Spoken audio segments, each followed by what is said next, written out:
As we get closer to the new year, the Chinese Communist Party have decided to play with fire again as they confront the West and the Taiwanese forces in the region.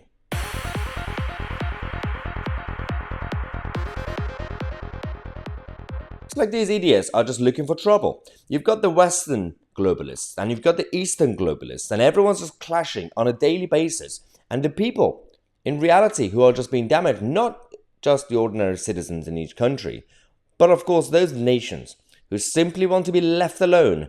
But no, somebody has to police the world, whether it's America, whether it's China, or anybody else for that matter, or in the Middle East, Iran, or Saudi. They're clashing.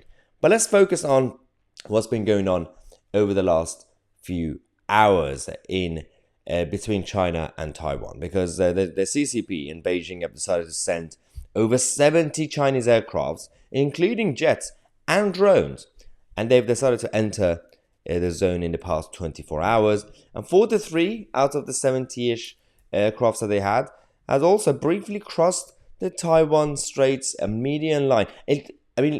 Absolutely shameless. That's just normal behavior, apparently.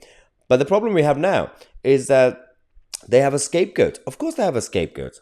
President Xi, who repeatedly hangs out with the Western globalists inside their tent and then stirs the pot and completely cause trouble, is now saying, wow, this is a firm response to the current US-Taiwan escalation and provocation. Hang on. Let's just focus on this part.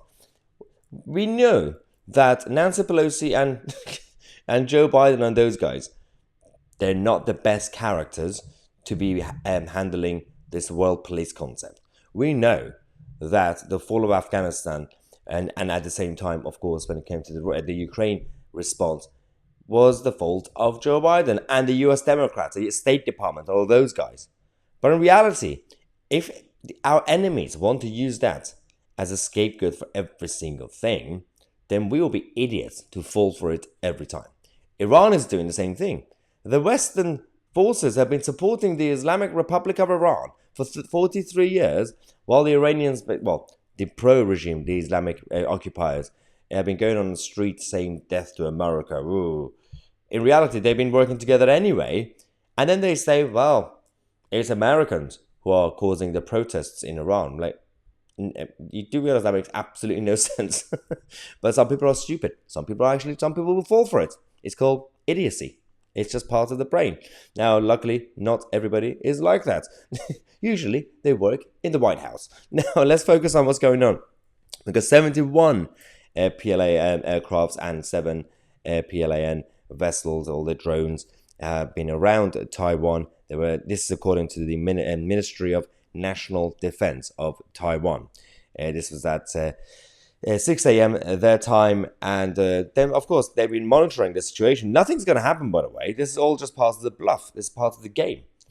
But the problem here is that the more you escalate, someone is accidentally going to poke the bear, and you're going to have a situation like 1914. I mean, that's exaggeration, but you know the examples that could apply to this scenario. Now, the president of Taiwan has come out to say that the more reparations we make, the less likely there will be rash attempts of aggression. The more united we are, the stronger and safer Taiwan would become. You can see these examples in that region. Anything from 2013 to 2008, 2004, 1998, and 1992. Every single time you've had similar scenarios, the same people are going to come out and repeat the same thing. And then you're going to have some idiots again, especially on the left, or the new anti-establishment side, coming to say on Twitter, on YouTube, comments, well, we are now, I'm sitting in my bedroom, my mother's basement, and I'm now the foreign affairs expert. This is my only specialty, guys. And then I get lectured by the idiots who go and read 2 books at Oxford University or Cambridge, and suddenly they are an expert in humanity. That's not how things work. Now, we're going to come back in half an hour with more updates for you guys. Subscribe to the channel. I'm Tousi, and we are the media.